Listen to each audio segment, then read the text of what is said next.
All right, everybody, welcome back to Turn 2 with Scott and Troy. This is our Jordan episode number 23. We're really excited to talk about some cool topics with you. With the start of spring training happening and some very cool things happening in Jacksonville.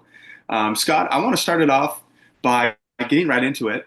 There have been so many new construction and new things going on at the baseball field at 121 Financial, which is now, remind me again what the new stadium is called? It is VyStar Ballpark now. VyStar Ballpark. For Yeah, those of you in Jacksonville listening, it is VyStar it Ballpark. is VyStar Ballpark. Just in case Apple Maps or Google Maps doesn't send you to the right park.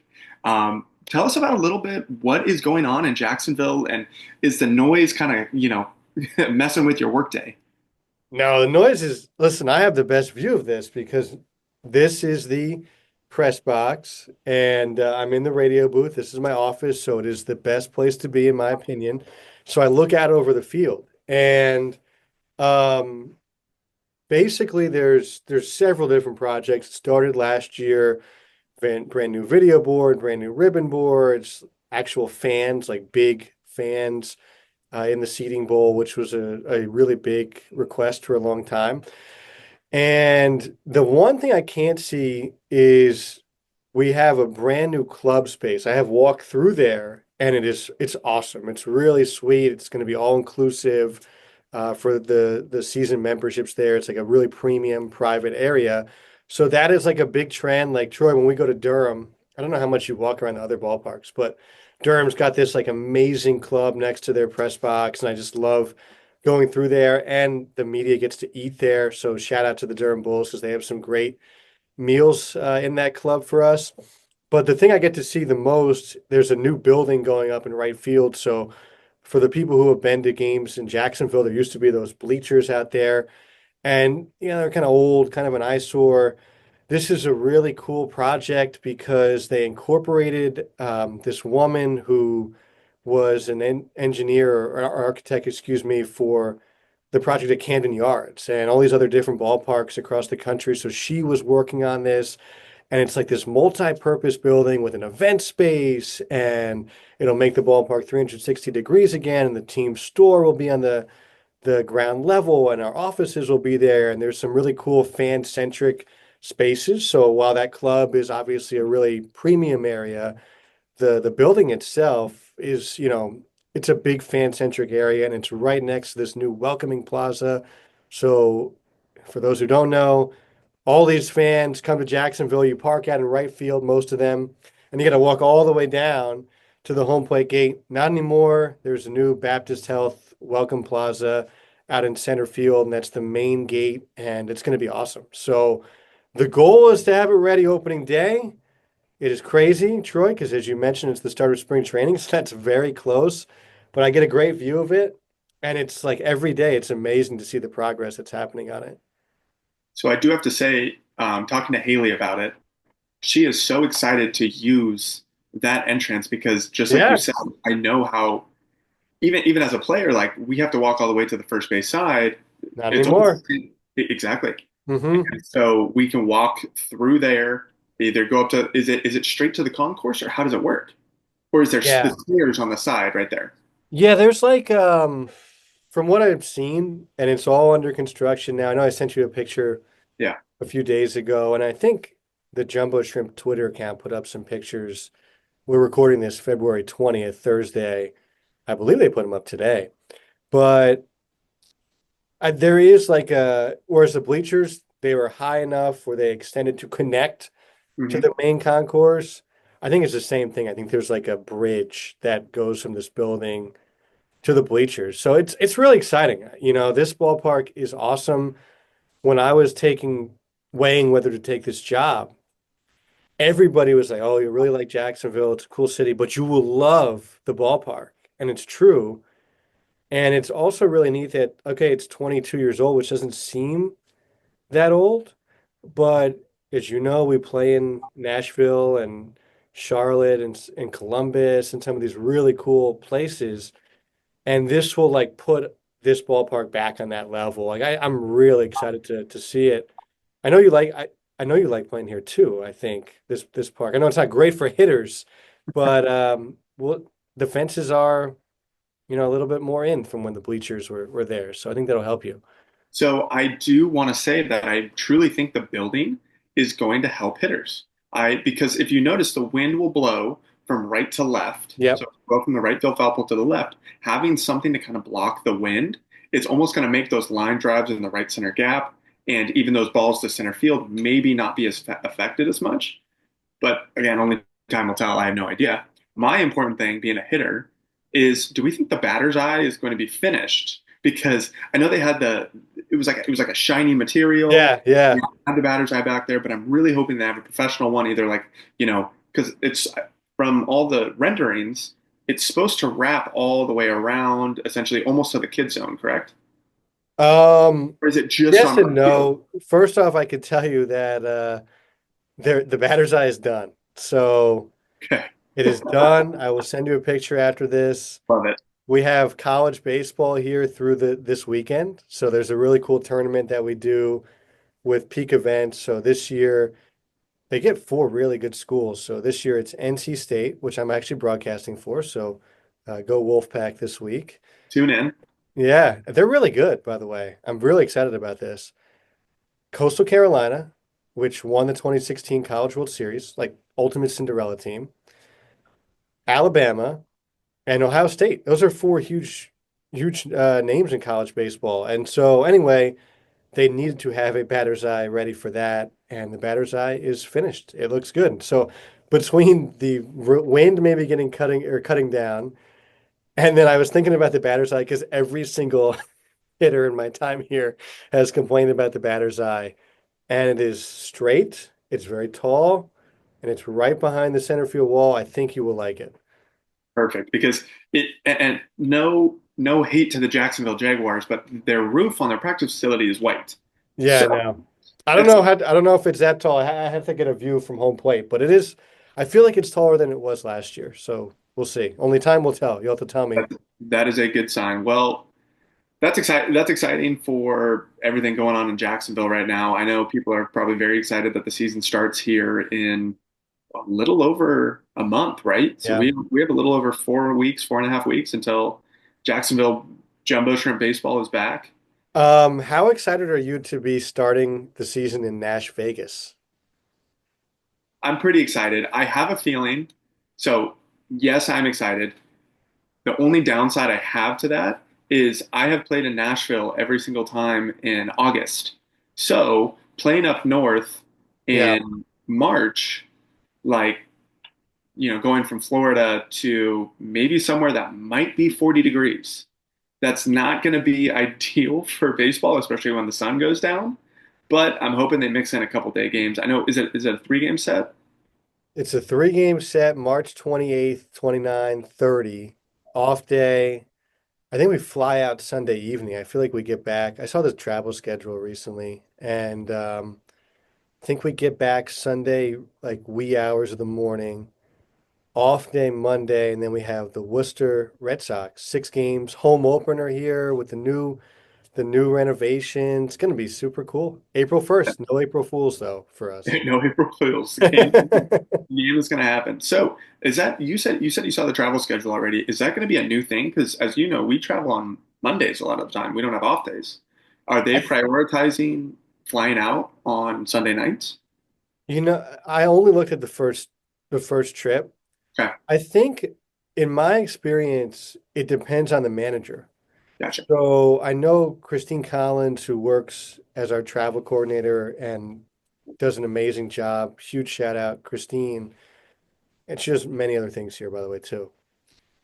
I know that, and my friends who also in this league, like a lot of broadcasters, not me, but a lot of different broadcasters do the travel. So sometimes I hear their stories. And a lot of them say it depends on the manager. And the manager will say, I want to take super early flights or I want to take later flights. Like Darren Brown liked the later flight if we can get it, which is kind of why we would always land into wherever we were going, seemingly like missing dinner time at like 7 o'clock. He just liked that time to get in. That was his thing. So I think it depends. Obviously, we have a new coaching staff, David Carpenter. I can't wait to get your thoughts on these guys. We were texting about it and pretty excited to meet them.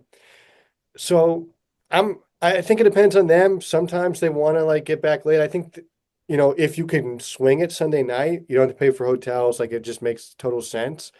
And I believe, actually, I have the schedule right here. We have a day game that Sunday in Nashville to start the season. So I think that's why they were able to fly us out late that night. But we usually have day games on Sundays, except for like a 4 o'clock or something like that. Not in Personally, Nashville and not in Durham. oh, We interesting. always have late Sunday games. Gotcha. Like last August, we were playing like 7:05 local time on a Sunday in Nashville. Interesting. I don't know if you remember that. I kind of do. I was hurt for that series, but yeah, I kind of do a little bit. See, if it was up to me, but I'm crazy and 27 and maybe I could do this, maybe I couldn't. I'd love to fly out on Tuesday mornings, play the game, and then fly out on Sunday nights. And That would be we have a full off day Monday because as you know more than anybody else, and this is kind of why we had the podcast is talking about the ins and outs of minor league baseball, big league baseball. We really in AAA do not have many off days where we get a full day where we wake up when we want to, we have the full day, and then we have the night to do whatever we want. We go to the field the next day, we travel, whatever it is. Like maybe teams in the middle have that a little bit more, like Charlotte or Durham, they can kind of get away with leaving on Tuesdays and Sundays because they're right in the middle. But with us, we travel so far. Truly, we do not have many off days. We'll go, it's technically an off day. It's technically a Monday off day. We don't have a game, but as you know, we fly out at noon or we fly out at 1 o'clock or a 3 o'clock flight. And so the right. bus is at 12. We check in. So really, it's a whole day just traveling instead. Like, I wonder how that's going to change this upcoming year, if it is even going to change. Because of Right. course, the schedule has to dictate those a little bit more. For me, I would like a Monday off so that maybe I can get onto TPC Sawgrass and go play that. But Have you done that before? I haven't. So this has got to be my year, I guess. Such a I'm gonna great try to place. get on early if I can, one of those off days. If it's not that first off day in March, I'm gonna find somebody to help me get on at the Jumbo Shrimp. You brought up something interesting, like, and TPC, by the way, is super interesting. I've seen a game there. We both have been in the lower levels of the minor leagues. So when I was in Quad Cities, Winston-Salem, Myrtle Beach, you were in Batavia, you were in the Midwest League, I think, with Clinton, right? And Not with Clinton, with Beloit. Beloit. Okay. Still not easy travel in Midwest League. So the the people don't understand this. Like you play at 7 o'clock. Myrtle Beach was a classic example of this. They never wanted to have day games because they didn't want to have to compete with the beach. The reason for that is very logical. Myrtle Beach only has something like 40-ish thousand people. It's a really small town, but they get 20 million or so tourists every single year. And the people come to Myrtle Beach because the beaches are pristine and the golf is amazing. So they never wanted to have day games. So even on our getaway days, you'd be playing at 6:35 or 7:05 pre-pitch clock, so you're ending at 10, and it takes everybody an hour to get on the bus. We were the southernmost team in the league at the time, in the Carolina League. They're in a different league now. We would sometimes have to go as far north as Wilmington, Delaware. And you're getting on the bus ride is starting at like 11-ish, maybe even later. You sometimes are like trying to find a spot. You as a player, the broadcaster, nobody wanted to sit next to me. But you're trying to find a spot to sleep on these tiny buses, and the whole night goes by, and you're like watching the sunrise, and then you're in rush hour traffic. Like that is the lifestyle for these players in the low levels in the minor leagues. And then for us now in AAA, yeah, we fly most places, but we're flying commercial. Like in the major leagues, they fly charter. The Marlins finish their game and everybody gets on the bus and you get in a chartered plane. I've done it and it's awesome. And there's food all Yeah. over the place and there's people waiting on you. And then they fly you to wherever. And then, you stay in these five-star hotels. It was amazing. We, it's actually like kind of a novelty thing because we go through security like everybody else. You go to your gate like everybody else, and then like I get a big kick out of this. I don't know if you do, because all these people kind of like they do a double take. Who are like why are there 30 really fit looking young men? And then they figure out that these are professional athletes. But like you said, you're flying sometimes at crazy times. That's just how the schedule works out. And sometimes you don't get an off day. And I guess my point to this is like, as the broadcaster, I feel tired. I'm not out there in the field sweating like you guys are. I work very long hours, but you guys, it's this is a long season, and that does not give you the ability to recover, I wouldn't think, as well as it could. No, and I mean, when you have a manager that we have had, Brownie had a little bit of feel here or there, and even when I was in Double A or Low A, you know, there's the days where we have later days during the week. You know, when you can recover and hey, show up at the ballpark at 4 o'clock, 5 o'clock for a 7:30, 7:15 game, 7:05 game. And so that gives you a little bit, but you are right. The recovery is not, and maybe that's what we're going to get into next with the new regime coming in that is running the Marlins. Maybe that is going to be something they prioritize. Maybe it's not. But I do have one more comment for the airport situation. One of my Okay. favorite comments is when people are looking at us and they go, "Oh, are you guys a basketball team?" And and I look around and I see, guys like Javier Sanoja and Cerna and Xavier Edwards, and I'm looking around. I'm like, well, first off, there's about 40 of us, and those guys are all, I think I would say half of us are under 6 foot. So no, we're definitely not a basketball team. I have a great airport story, and it involves a past guest who was awesome, and I hope he's doing well. I haven't talked to him actually in a bit. Devin Smeltzer. We were flying back from Louisville. I don't know if you remember this. And, we're at the gate, and even like the agents get excited to, whoa, this is a professional baseball team. And so this agent is talking to a bunch of the players, and Smeltzer walks up and he's like, I went to high school or I grew up with somebody who's a professional baseball player. And, he's very polite. He was like, oh, who was that? And it's like, oh, Colton Cowser, do you know him?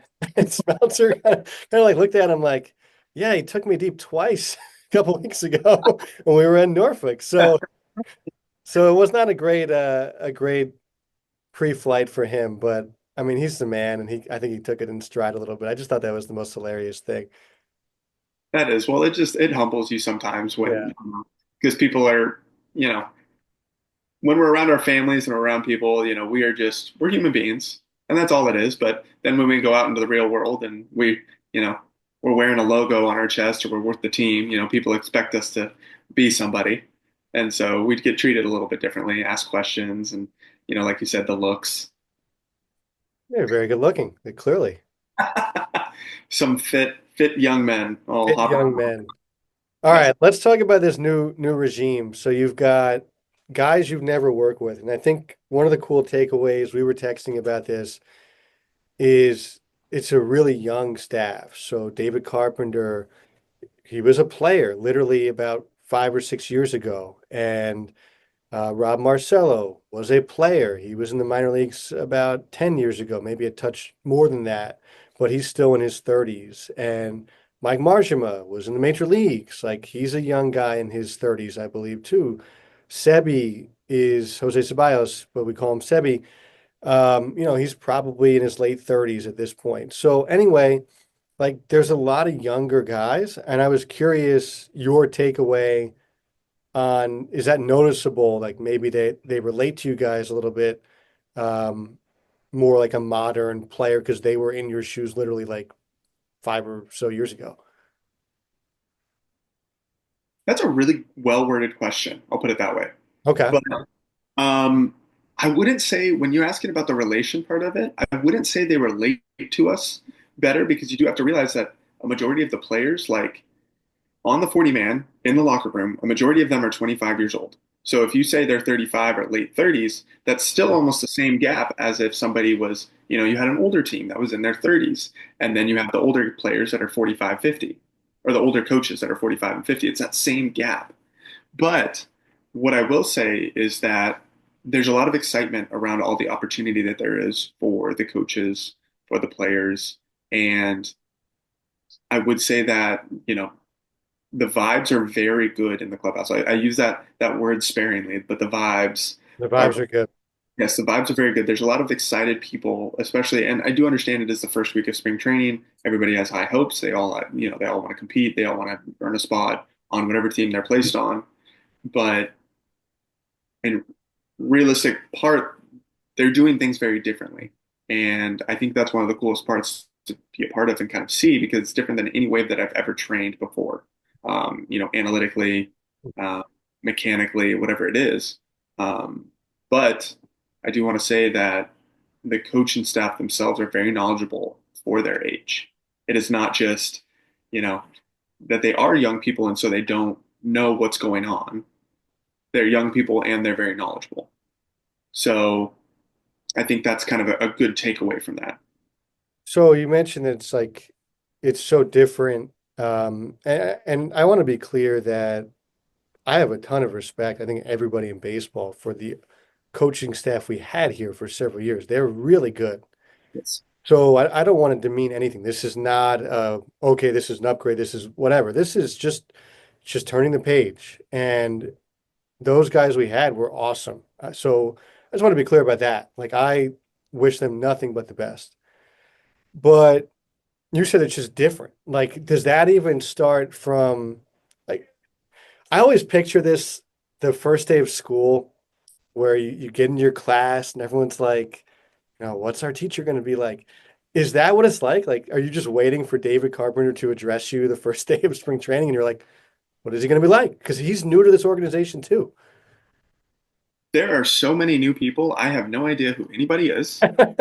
I'm having to introduce myself to so many different people that, being one of the longest people in the organization, I think I'm one of the last 2019 people. I know it's me, Josh Simpson, and I don't know who else is in the organization from the 2019 draft class. Kind of got all traded away. Yeah, kind of got all traded away. Nardi's another 19, but I kind of knew everybody, even though there was, the Denbo, there was the Kim Ing, and then Bendix came in last year, and I still knew people. But I think you literally you nailed it, saying yes, it's exactly like the first day of school. We don't know what is kind of everybody's like. We don't know what the teachers are like. We don't know. It's fun in that sense because if everything was the same all the time, like how would we ever get better? Right. You know, like we would never be able to progress as a person, as a player, as a staff, as a team if some changes were never made. So it's interesting to see kind of how people are reacting and how they're going about their business, how they're doing everything like this. Because I think even 6 or 7 days in, everybody's still trying to feel themselves out and feel each other out. What is the schedule like for you guys? Because again, we're recording this Thursday, February 20th. The first big league spring training game is February 22nd. You were on the roster for big league spring training. So I do think you're involved with some of these games, but like what do? You reported last week. Is it just drills for a few hours every day? I mean, can you walk us through what that's like? Sure. So I would actually say it is kind of drills throughout the day. Okay. A lot of what's going on is we are going over some of the basic stuffs, but at an advanced level, if that makes sense. Hmm. So the basic stuff you're talking about, fielding a ground ball, you're talking about catching a fly ball, that's like baseline. That is like basic. You should already know how to do that. So they jump very quickly into challenging things because they're wanting to get guys better and challenge them and expose them so that we can get better. And I think that's one of the coolest things that they're doing right now. But to walk through what my day looks like, I mean, this morning I got up at 6:45, which is abnormal for a baseball schedule. Usually you're up at 9 or 10 or 11 o'clock, 12 if you're crazy. Had a long night, you're up at 12, and then you play a night game. But my schedule, I was up at 6:45. I was at the clubhouse at about 7:10 ish. Unpacked. I got a new pair of shoes, so I unpacked those, try them on, everything like that. I had a prep schedule before I was going to go hit. So it's kind of interesting how the schedule looks here. You know what? I'm going to read it to you real quick. So I Okay. think it's actually very interesting. Give me one second. Okay, so they're broken up into different blocks based on your group because you are kind of in groups. It's not outfielders, infielders, catchers. It's kind of a mix of a lot of different people just so that they can kind of spread out the groups and everything like that. So for me, I got there at about 7:15. I unboxed my shoes. I had breakfast. I had a little work done on my hand. I got a little callus, new gloves, new bats, stuff like that. You're gonna get calluses working them in. I had prep, so it's a little bit different in this sense is we don't have a team stretch to start the day. You actually prep on your own, and then you go to hitting in the cage. And I want to touch back on hitting in the cage and kind of what they're working with right now. But after that, I had actually a lift in the middle of the day, which I thought was super interesting because usually in past times with other, and I don't know if this is with other organizations, but they actually are like, hey, just go get your lifts in. Hmm. This time they actually have a scheduled lift for your group, and it's every 3 days, which is phenomenal because you're not in there with, you know, 25, 30 different guys with three squat racks and, one dumbbell set of each. Like you actually have room to work everything. Then from there, we had a team meeting at 9:45 to 10, and then we go and we do on-field BP. Again, I'm going to come back and touch on the hitting aspect. It's very interesting what they're doing right now. After we hit on the field, my group then went to speed. So we were working on kind of warm up. We're working on speed. We're working on being the best athlete that we can be. Then we do a little bit of base running. And then after that, we did some outfield drills because, as you know, I am now an outfielder. So I haven't taken a ground ball since maybe December, maybe January, whenever I was playing first base. And that was my day. If you have live at bats, sometimes they have live at bats that you can go do where there's nobody on the field. It's just the pitcher, catcher, and the hitter. And you're just taking live at bats, taking, a couple swings here or there, trying not to strike out, trying to hit a home run, whatever you're trying to do. But just seeing pitchers. But now that that's over with, do you have any questions about the schedule before I move on to hitting? No, I want to hear about the hitting. Actually, who's nastier, Alcantara or Perez? I think Yuri's going to be a little upset at me, but I'm going to Oh definitely say no. Alcantara. Just because Alcantara has the confidence to put the ball wherever he wants. Hmm. So that's an intangible that you don't usually get very often, of having the confidence to put the baseball wherever you want to put it. And that's what he does. Where Yuri is about a year to a year and a half away from being able to do that. Yeah, but he's so good. He's very talented. He's very talented, but he's good. He's going to reach another level, and I know he is because of the person that he is. He's going to reach another level of stardom, of accuracy, of eliteness that he has not tapped into yet, but he will get there. All right, let's the hitting. What is that like based in the schedule? So, from every spring training that I've ever been to, they almost like ease you in, if that makes sense. So, you have your front toss. You can do T if you want. You can do overhand if you want machine, take machine, no problem, whatever. That is totally thrown out the window right now. So it is, I don't think there's any tee work. I haven't seen anybody hit off a tee yet. It's almost straight to overhand, straight to machines. If you want to take a round of flips, take one round, but make sure it's short. It is absolutely, it is absolute challenge at all times. So what I think the coolest part of it, because I didn't understand it at first. I'm doing it and I'm struggling and whatever. But over the course of 4 days, I feel like I have gotten better because it has thrown me in the fire and it has absolutely exposed any flaw I had right away. It wasn't just hitting off a tee. Anybody can hit off a tee Right. and you can hit the ball wherever you want. At this stage in the game, you can hit the ball off a tee wherever you want. But when you put a machine up there throwing 96 and it's moving all over the place and you have to see if you're swinging at balls or strikes, or maybe they have a slider machine, or maybe they got a slider and a fastball machine, or you're using different baseballs that, ride or run or sink or do something like that. It's crazy to think how much better you can get mentally and get over the struggles quicker while trying to figure out what makes you better, if that makes sense.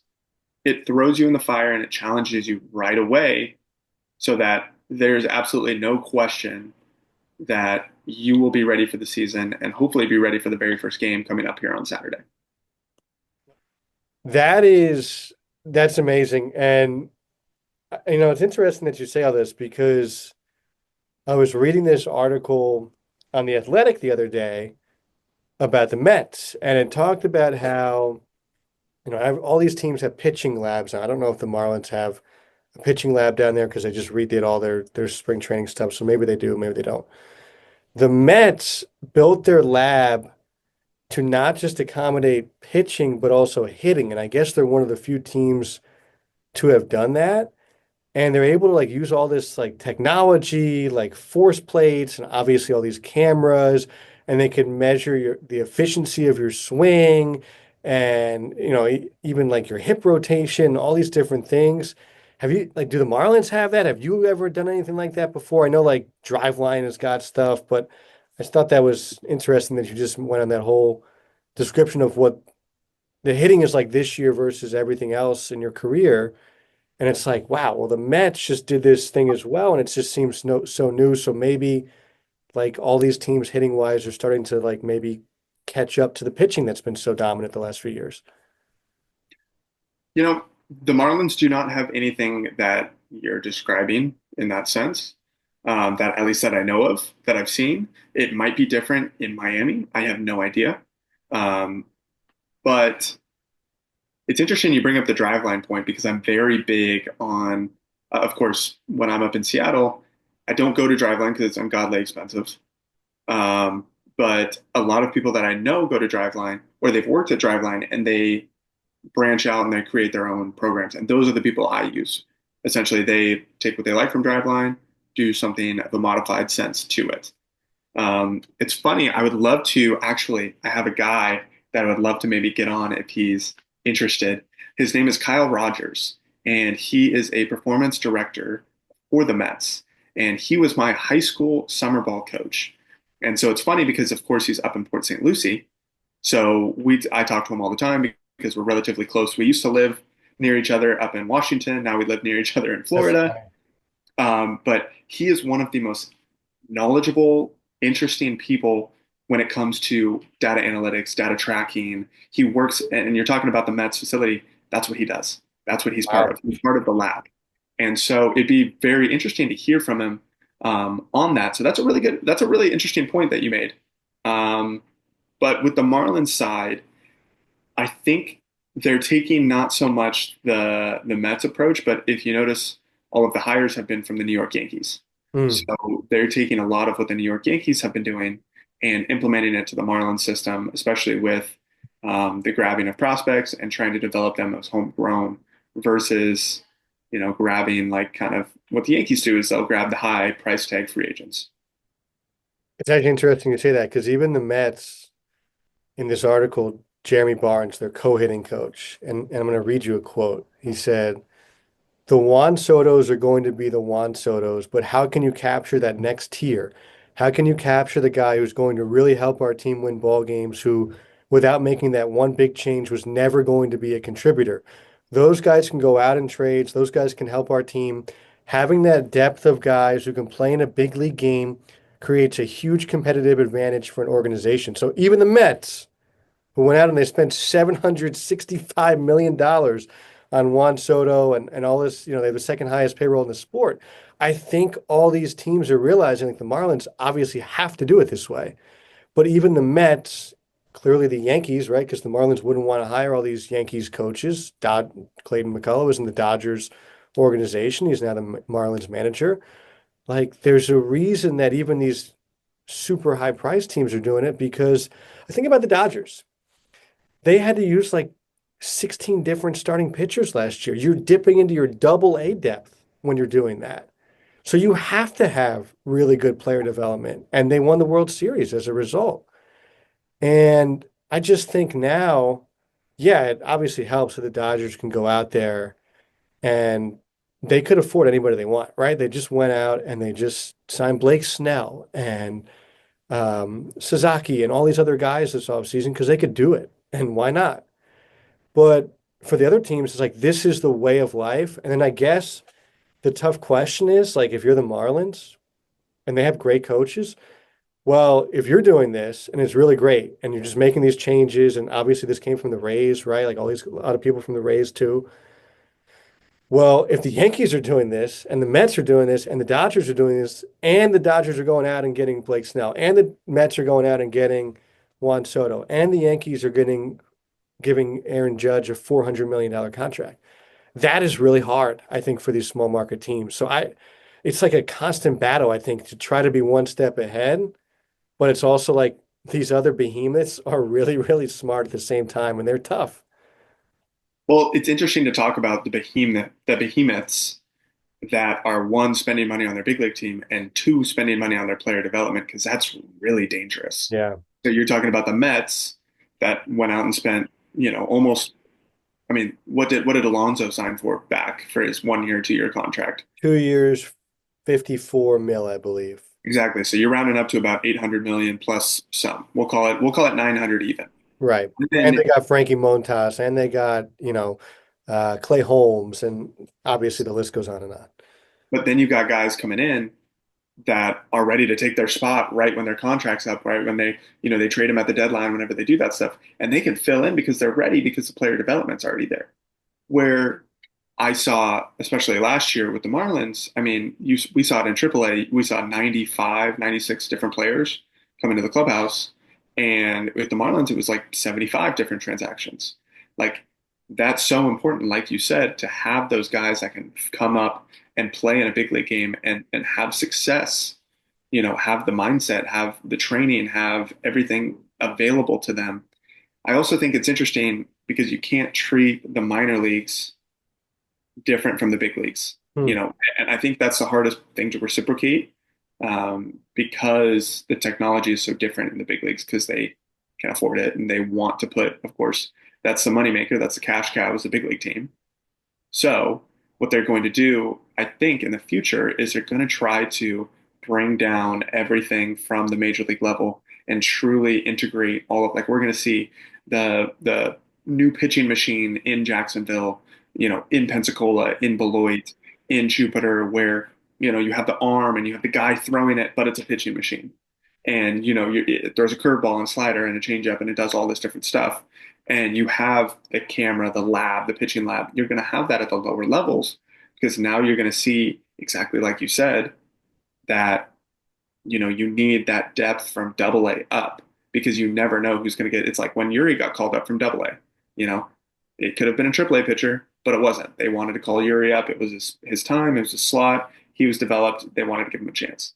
But you never know when you're 18, 19 pitchers in and you got six on that injured reserve or injured list, and you need a guy and you need to make sure that he's developed to take on that role.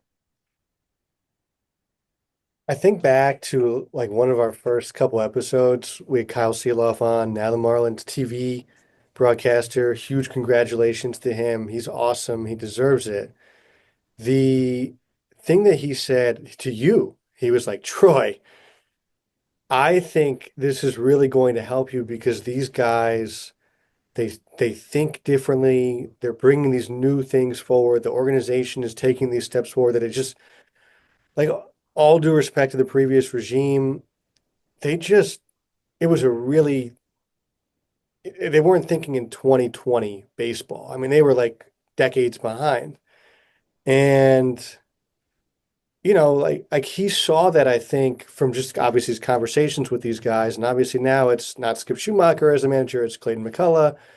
But I don't know. Like I think you were seeing it in particular this year, where like they really cleaned house and brought in all these new people, and these are their guys, and they're going to roll with them in Jacksonville.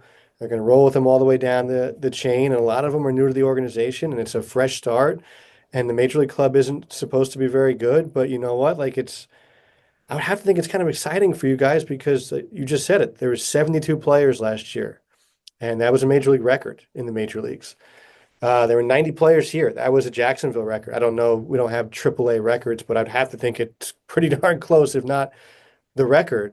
So there's, it just seems like they're willing to give people shots and seeing what sticks in the major leagues. And like, there's going to be a chance for guys to surprise who maybe weren't a quote unquote prospect, but because of hopefully some adjustments here, I hope that that's the case. Like, I'm rooting for that, obviously for you, but for the other guys we have here to get that chance. Yeah, I'm excited to see what the year has. It's definitely going to be interesting, especially with the opening of spring training. Um, I just hope everybody stays healthy and happy and does their best because as much as it is a young team, you don't really understand 150 to 162 games a year until you've fully done it. Yeah, it's And hard. you look at how many guys have been on the injured list, have gone up and down, off, hurt, back, all this kind of stuff. I'm interested to see how a young group does that because, of course, we've had older teams, we've had younger teams, but the older teams tend to spend a little bit more time on the injured list. But there are some guys that will play through injuries and they're going to play every single game if they can. So I guess I'm just excited to see what the year has and we'll figure out. I'm also excited for the more episodes of Turn Two with Scott and Troy. We're I going was to about have to say that's a great transition. that That's great. is a great. I will see you in a week and a half from when this comes out. I will see you in a few days. I'll be in spring training, March 2nd and 3rd. I'm excited. Well, I'll be excited. We will have to go get lunch or something or dinner I if would you love that. I would But love that. other than that, I have a really important note to all of our listeners. I hope we have enough listening on this stream and listening to this podcast. But we want to hear from you. We had this conversation a little bit. I would love for you guys to leave comments, message us, email the Jacksonville Jumbo Shrimp, put turn two in there, whatever you guys need. But I want you guys to contact us because this is a brand new season for us. One, a brand new baseball season and two, a brand new season of Turn Two with Scott and Troy. Please let us know what you want to hear Troy, because please. that note, I meant to do this to start the show and I forgot. Okay. I have a great comment. Someone did comment on one of our Ooh, videos. I love it. All Okay. right. Ron Burnell. So I think you'll like this. He said, Troy, congratulations on getting Rookie of the Year on my son's MLB The Show team. He's a huge fan of you and the Jumbo Shrimp. Isn't I that awesome? well, was it Rob Burnell? Ron Burnell. Ron. Okay, well, Ron, I would love if you could follow this up, that comment, with whatever my stats were, because I would love some video game stats of what an MVP on the show looks like. Rookie of the Year. Just Rookie, Rookie of the Year. even rookie of the year, even rookie of the year. I'd love to see what a stat line looks like if I hit, 50 home runs or whatever it was. But I, I I, hope that one comes true. I hope that one comes true in real I life. hope it does. Well, maybe if they build the wall out the right way, then maybe it'll help me out a bit. But So again, like, thank you. We had a few people comment that, on this. So again, we've read them. I've read them at the very least. I meant to like surprise you with that off the top, and I don't know. It's been so crazy here with the construction and the college tournament. So yeah, but Rookie of the Year for you. And if you guys have questions, like Troy just walked through all this cool hitting stuff. Like if you want to know more about that, just write us. Comment on a YouTube video, one of our posts on social media. All of our episodes on Spotify, Apple Podcasts, they have a send us a text message link in the episode description, and you could write something in and we'll see it. So definitely want to do that, as Troy said. Like, and this is a cool episode, I think. I'm really excited to kind of parse through this one and kind of pick what we want to do for our social media highlights for this one because there's a lot of really, I think, neat stuff that was not happening before that you just brought up that's already happening in your first week of time in Jupiter. So I just want to echo that. well, I appreciate it. I had a blast with this podcast. Thank you so much, Scott, for being here. Um, other than that, do you have anything? Some final words? I've been talking too much. That's all. No, we're excited for 2 weeks. This will come out February 22nd, and then our next episode or it's not the 22nd, February 25th. And then our next episode will be in March. And that's like literally opening month of the season. So it's starting to feel real a little bit. I'll keep shooting you some texts on the construction to show you what it looks like. I think you'll love it when you're here though. And to our fans, I think you guys will love it this year too. So thank you for listening this far. And we will talk to you guys in a couple weeks. Sounds good. Well, that was episode 23 with Turn Two with Scott and Troy. Follow us on social media. We are on Instagram, Twitter, YouTube. Comment, like, subscribe, follow us. Please let us know what you want to hear next. We are open to all different kinds of suggestions, even if it wants to say Scott's hair looks amazing. Please comment that. Let us Would know. never happen. You never know. You never know. Thank you so much for listening, and we'll see you next time.